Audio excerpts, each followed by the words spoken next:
चुकीचं आहे पण काय ते अंगीत गेलेलं आहे, त्याला काय पर्याय नाही. नाही हा बरोबर सांगितलं पण त्यांनी माझी ओळख करून द्यायला पाहिजे, तसं नसायला पाहिजे. पण ते आहे तसं, ते आहे तसं मान्य करून चाललेलं.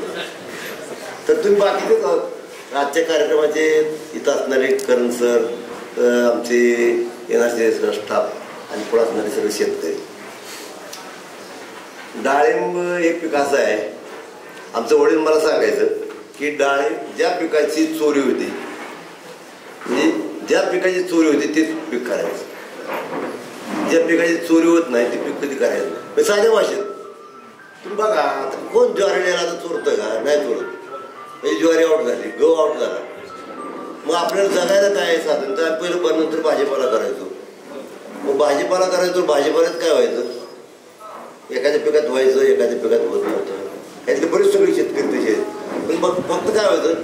जगून निघायचं. मग आम्ही असा विचार केला पीक काय करायला पाहिजे, कमी पाण्यात काय लिहायचं. तर आम्ही पहिल्यांदा फळबागेकडे वळायचा प्रयत्न केला. आम्हाला काही भांडवल नव्हतं, भांडवलाची म्हणजे हेच होतं, दुर्भिक्ष होतं, पाण्याचं दुर्भिक्ष होतं. आमच्या जमिनीमध्ये कॅल्शियम कार्बोनेट 17% होतं. त्याच्यामुळे पीक काय निवडायचं? तर आम्ही बोर निवडली अगोदर पहिल्या प्रथम. म्हणजे आपली जमीन काय, म्हणजे आपल्या जमिनीत काय येतं ते पहिल्यांदा बघायला पाहिजे. शेजारी करतो म्हणून आपण करायचं नाही असं आम्ही ठरवलेलं की आपल्या जमिनीत पहिलं भाजीपाला, काकडी, ढोबळी मिरची आमची पहिली पिकं, पण ती कॅल्शियम कार्बोनेट 17% असल्यामुळे येत नव्हतं. म्हणून आम्ही बोर केली. बोरीला कॅल्शियम कार्बोनेट, बोर, सीताफळ, तुमचं अंजीर याला कॅल्शियम कार्बोनेट चालतं. मग मी बोर केली 8-8-89ला आणि तिथूनच आम्हाला टर्निंग पॉईंट मिळाला. म्हणजे माझं स्वतःची स्टोरी सांगतो मला. ही माझं भयंकर कर्ज, वडिलांच्या काळात कर्ज झालेलं, जमीन विकली, परत आम्ही शेती करायला लागलो. पहिल्यांदा जमीन विकली, कुठल्या बँकेचं कर्ज काढायला नाही ठरवलं, काय असेल त्यातली निम्मी विकली. त्यातल्या बऱ्याच लोकांना माहीत आहे. जमीन विकली आणि भांडवल तयार केलं. म्हणजे पहिला शेतकरी असं जमीन विकून भांडवल करून शेती करणारा. मग मी कुठल्या बँकेकडे आजपर्यंत माझ्या आयुष्यात गेलोच नाही. मी बँकेचं कर्जच काढलं नाही कुठलं, कधी मला काढावं लागलं नाही, काढणारही नाही. आता तर काय 62 वर्षाचं, आता काय राहतील थोडेफार, एवढंच काय गरज पडणार नाही. आता माझ्या गरजाच कमी झाल्या. आता मुलं शिकली, त्यांची ती मार्गाला लागली, जगायला किती लागत नाही, त्यामुळे आता तर मला गरज पडणार नाही. तर मी पहिल्यांदा बोर केली. तर बोरीचं मला 91 साली बघा, 91 साली मला 2,40,000 रुपये झालं. आज तिची प्राईस म्हणजे भयंकर मोठी आहे ती प्राईस. त्या टायमाला जमीन 5,000-4,000 एकर मिळायची.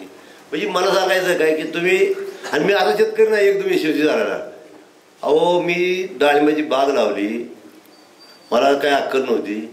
सगळे शेतकरी तसे असतात, आम्हाला कोण सांगायचं नाही. बाग लावली 14x10 आणि दुर्दैवाने माझ्या 5 बहार वळीन फेल गेलं माझं. अक्षरशः मी रडलो.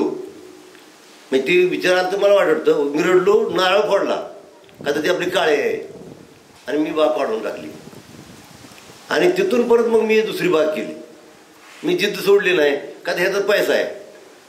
आपैशी यशाची पायरी आहे म्हणते ती, किंवा ती काय टाक्याचं गाव सोसल्याशिवाय देवपर येत नाही. पण ती टाकं सोसणं लय अवघड असतं, ती मला माहीत आहे. का तर माझ्या सायकलला टायर नव्हता. सायकलला टायर नसताना तर 5 बार जायचं म्हणतं तुम्ही, म्हणजे सोपं नाही ती. तरी परत मी नंतर बाग केली. त्याच्यामध्ये मला सक्सेस मिळत गेलं. त्याच्यानंतर बाबा केला आणि मग मी सक्सेस होत. म्हणजे असं नाही की मी राहुल विद्यापीठाला मोटरसायकलवर कायम जाणार. बघा जायचं, रोज यायचं. हे बरेच शेतकरी आहेत. आम्ही बेंगलोरला मी राजदूत गाडीवर गेलो, धारवाडला राजदूत गाडीवर गेलो, धारवाड युनिव्हर्सिटीमध्ये. म्हणजे मला कसं आहे, स्वप्न शेतीचं पडायचं. मला स्वप्न दुसरं कायच पडत नव्हतं. मी तसा स्कॉलर विद्यार्थी. 10वीला मी 1978ला आमच्या संस्थेमध्ये मोहिते पाटलाच्या, अजून जाऊन रेकॉर्ड बघा, मी पहिला आलेलो विद्यार्थी. आणि त्याच्यानंतर माझा 25 वर्षात माझा मुलगा त्या संस्थेत पहिला आला. म्हणजे तो व्यवसाय, तो सुद्धा शेतीच करतो. म्हणजे आम्ही असं नाही की विद्यार्थी आहे, त्याला 10वीला 89% मार्क, 12वीला 87% मार्क. त्यानं MBA केले, त्यानं मुंबई युनिव्हर्सिटीमध्ये MBA केले, पुण्यामध्ये बेस ॲग्री केलं. तो मार्केटिंग विषय घेतला. त्याला मी म्हणलं अगोदर नोकरी कर, बघ नोकरी काय असते. त्याला मग एका कंपनीत लावला. नंतर तो बँकेची परीक्षा पास झाला, ॲग्री ऑफिसर झाला बँकेमध्ये, कॅनरा बँकेमध्ये. तरी त्यानं शेतीसाठी नोकरी सोडली. तरी त्याला मुलगी मिळाली. बरोबर का नाही? तरी त्याला मुलगी मिळाली. म्हणजे लोक काय सांगते शेतकऱ्याला मुलगी मिळत नाही. मग मला काय सांगायचं आहे, कुठलंच असं सहजसहजी मिळत नाही. आणि शेती तर नाहीच नाही. शेतीमध्ये मला एक माहीत आहे, पैसा कमी मिळतो, जास्त मिळतो, पण सुखाचा मिळतो. आणि शेतकरी बरं का, आता कसं आहे, कोणाचं काय असेल, पण मला म्हणजे ॲग्रिकल्चर तासाला गेलो ना, एवढं करमायचं. मला माहीत नाही, मला पाणी नाही, मला भांडवल नाही, मला शेती 5 एकर होती. पण मला का शेती करावी होती मलाच माहीत नाही. तरी मी शेती केली. म्हणजे एखादं आमच्या वडिलांचं असं रेकॉर्ड होतं, आमच्या वडिलांनाच पुरस्कार मिळालेलं होतं. त्यामुळे ते आमच्या रक्तातच भिनलेलं. मी लहान असताना ऐकायचो की मायक्रोन्यूट्रिएंट, कॉपर, झिंक, म्हणजे माझे वडील मला सांगायचे. आम्ही BBC लंडनच्या आणि दिल्लीच्या बातम्या ऐकतात. आमचे वडील मला ते ऐकायला, म्हणजे आमच्या तितकं शेतीचं आमच्या रक्तात भिनलेलं. त्याच्यामुळे आम्ही शेती करू शकतो. तेवढं जर तुम्ही करू शकता तर शेती अशी होत. आणि मार्डी गावातली किंवा हे परिसर आहे ना, एवढी कष्टाळू लोक आहेत. आणि त्यांचं असं एक वैशिष्ट्य आहे, त्यांना सांगितलं ना बाबा इथनं आपल्या उडी टाकायची, ती विचारच करत नाही.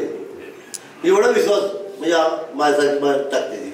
आणि त्या लोकांना डाळिंब लावायला मी कारणीभूत नसेल ते भाग वेगळा, पण त्यांच्यात ते उपजतच गुण आहे. नवीन नवीन पिकं ओळखणं, नवीन नवीन बघणं. त्याच्यामुळं त्या लोकांना आज एक्सपोर्ट म्हणले की आपलं करायचं आहे. साहेब तुम्हाला सांगतो, एक्सपोर्ट आम्ही युरोपला 2009 पासून युरोपला करतो. आमचा कृपा इथे हातवर केला नाही कोणी, पण युरोप एक्सपोर्ट हे आम्हाला नवीन विषय नाही. इतकं लोकांचं म्हणजे आज लोक एक्सपोर्ट नाव घेतात. आम्ही त्यावेळेपासून मी सगळे ग्रुप करतो. म्हणजे मी सगळेच करते, सगळे शेतकरी आहेत ना, सगळेच एक्सपोर्ट करतात.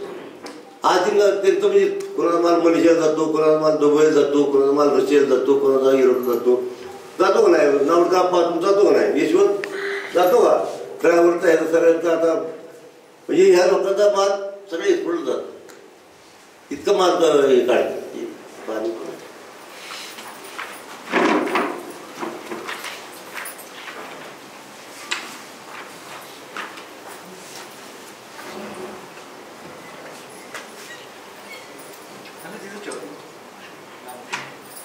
तर डाळिंबासारखं पीक नाही एवढं मला माहित आहे. फक्त आता एक व्हायला लागलंय की कॅपॅसिटी सोडून डाळिंब, समजा माझी 5 एकर जमीन आहे, लोक आता 5च्या 5 एकर डाळिंबाचं लावायला. म्हणजे थोडंसं काय होतंय, नंतर काय लावायचं की जे आहेत ना, काय लोक दाट लागण करायला लागले 10x6.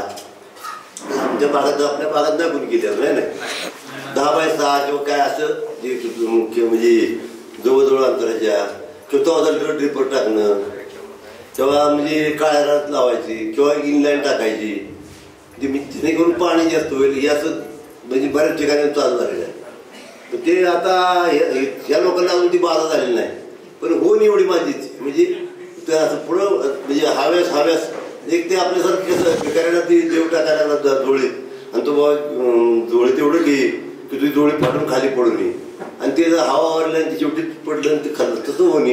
या लोकांचं आता देवानं भरभरून दिलेलं आहे आणि यांचं असंच चालावं एवढंच बोलतो आणि मी शब्द